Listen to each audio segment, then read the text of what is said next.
Good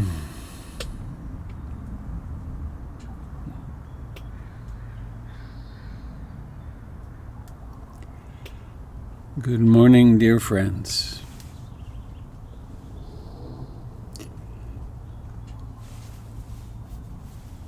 Welcome to the Buddha Broadcasting Network.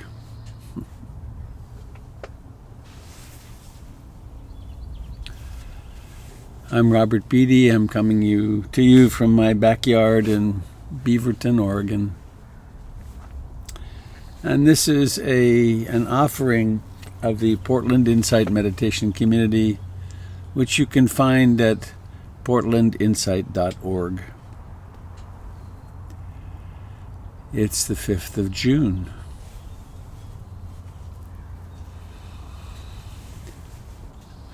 Our lives go on. Again, the sun has risen. The sun line has passed us at 900 to 1,000 miles an hour and races west from here. We have another day to make decisions, to observe our minds, our speech, our actions, and to see if they're leading in the direction that we want them to go. There's still a great amount of unrest in our country, as there really needs to be, as we face into 400 years of very awful history. And it's imperative that we find ways to be calm in our own hearts and to comfort ourselves so we can act skillfully and also be of comfort to others. I have an exquisite poem for us this morning.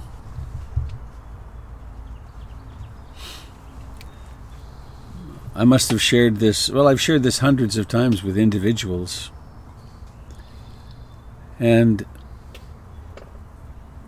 it pertains to any one of us who is awakening from the trance of our earlier life and realizing that we've made some, or many, wrong turns. And that we finally decide, or finally it's coming to us, that we must take responsibility for our lives.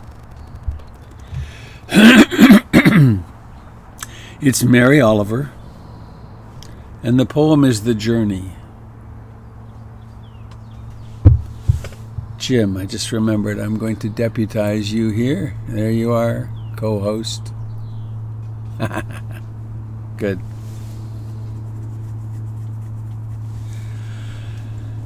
One day you finally knew what you had to do and began.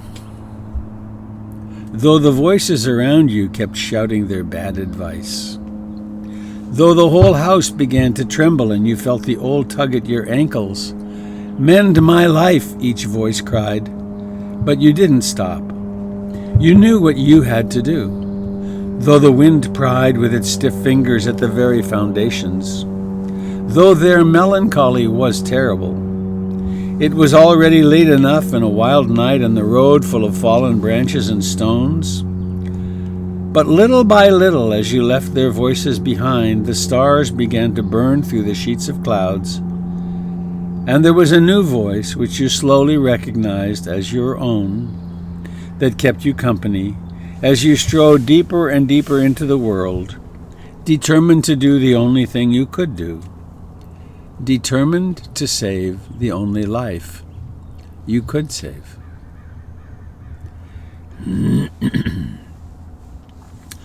One day you finally knew what you had to do and began, though the voices around you kept shouting their bad advice. Though the whole world began to tremble, and you felt the old tug at your ankles. Mend my life, each voice cried. But you didn't stop.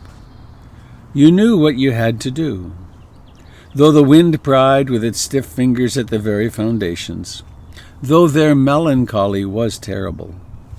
It was already late enough, and a wild night, and the road full of fallen branches and stones.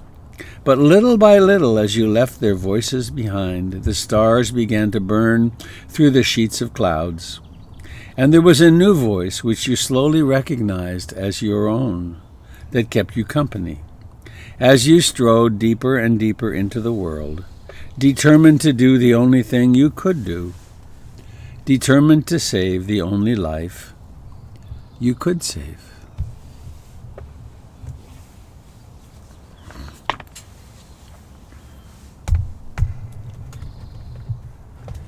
As I just read that just now, I was reminded of the Buddha's going forth when he left his family and kingdom and apparent destiny as a ruler. And he was forced by something within to set off in a very different direction. And I don't think that mythological account implies that we all need to leave home. What it means is we need to really look inside and see what our destiny is calling for. And that we go forth by leaving many of our old prejudices and unconscious rigidities behind.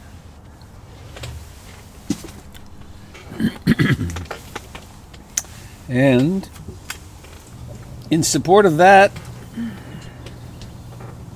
sliding this guitar across here,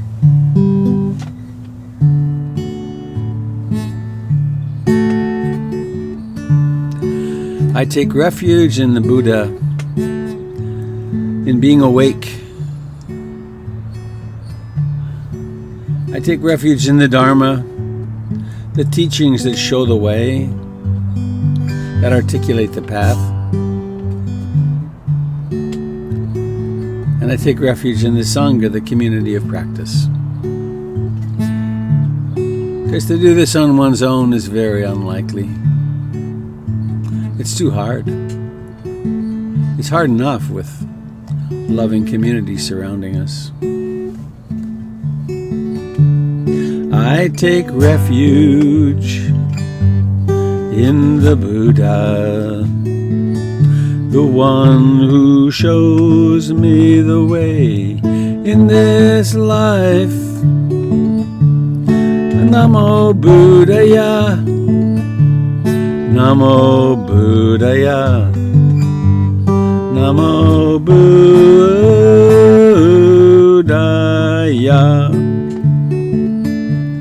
I take refuge in the Dharma, the way of understanding and love.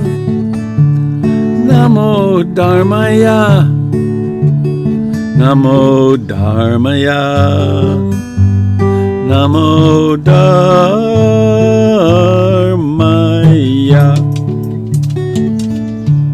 I take refuge in the Sangha, the community of mindful harmony.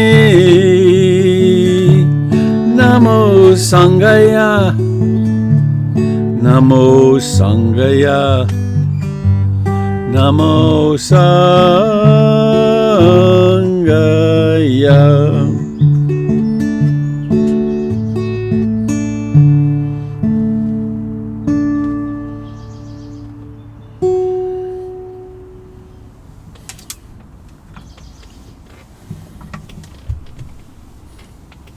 Refuge in the Buddha, the Dharma, and the Sangha.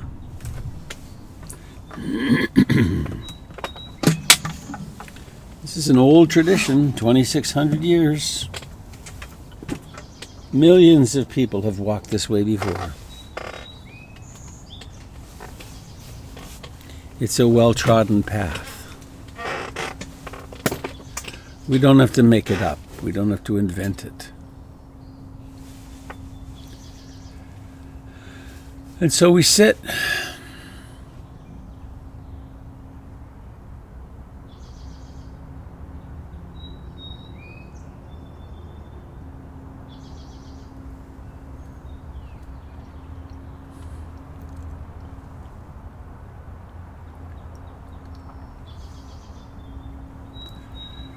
we sit and come home to the body.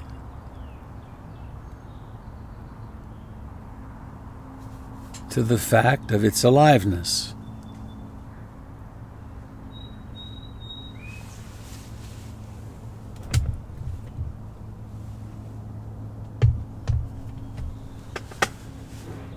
Notice the life in the feet, in the legs. Not as an abstraction, a fantasy or an image.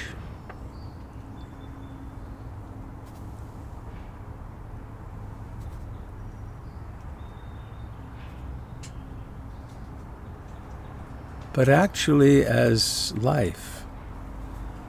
So awareness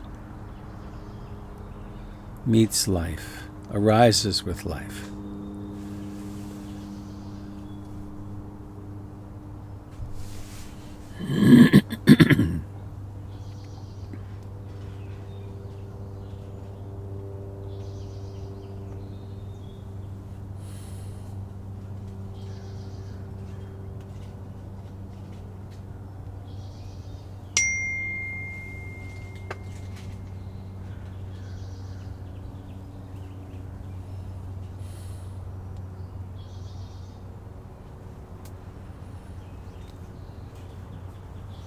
Allow awareness to open in what we call the face.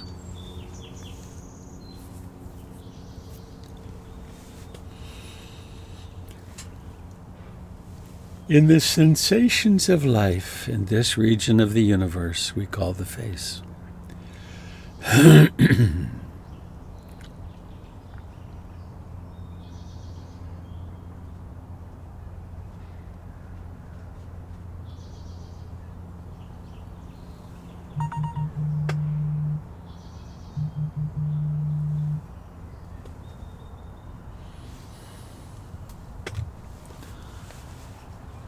And in the breath,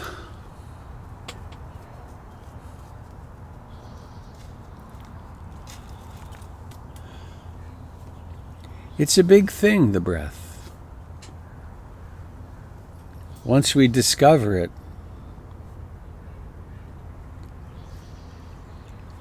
in the midst of grief or anger, worry, planning, giddiness, there's the breath.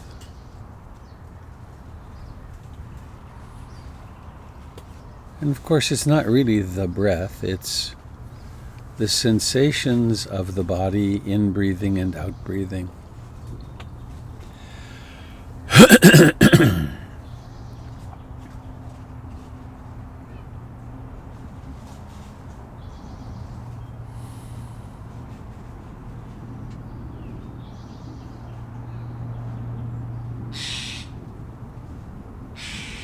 So we bring awareness with intention to the very birth of the breath, this breath.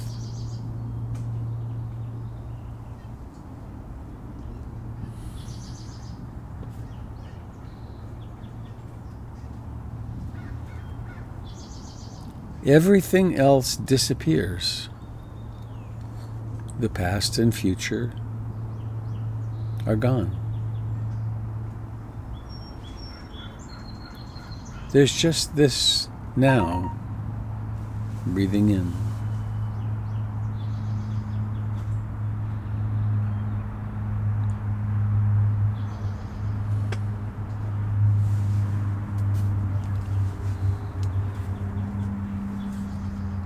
And we make room, we allow room for everything that happens, from sounds to thoughts, to plans, to worries, to moods, emotions.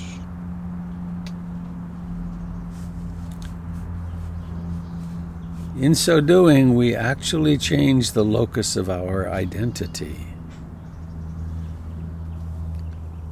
From the little I that feels like it's in charge, in control, or should be in control. Into the Buddha, into that which knows, into the mystery of awakeness. Hard to believe that something so simple could be so utterly profound. And so we sit quietly, upright, stationary, observing the coming and going of the breath.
We settle back into this moment exactly as it is.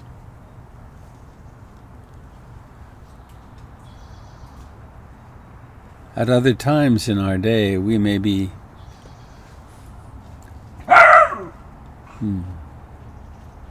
sound, hearing, startled, breathing.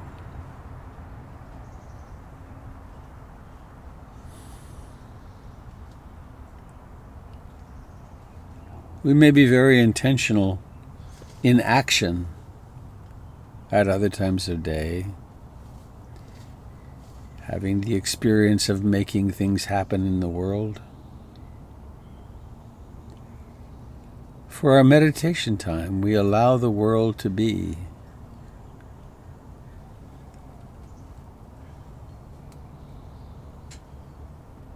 Our only action is that of coming home to the breath and resting more and more fully in awareness.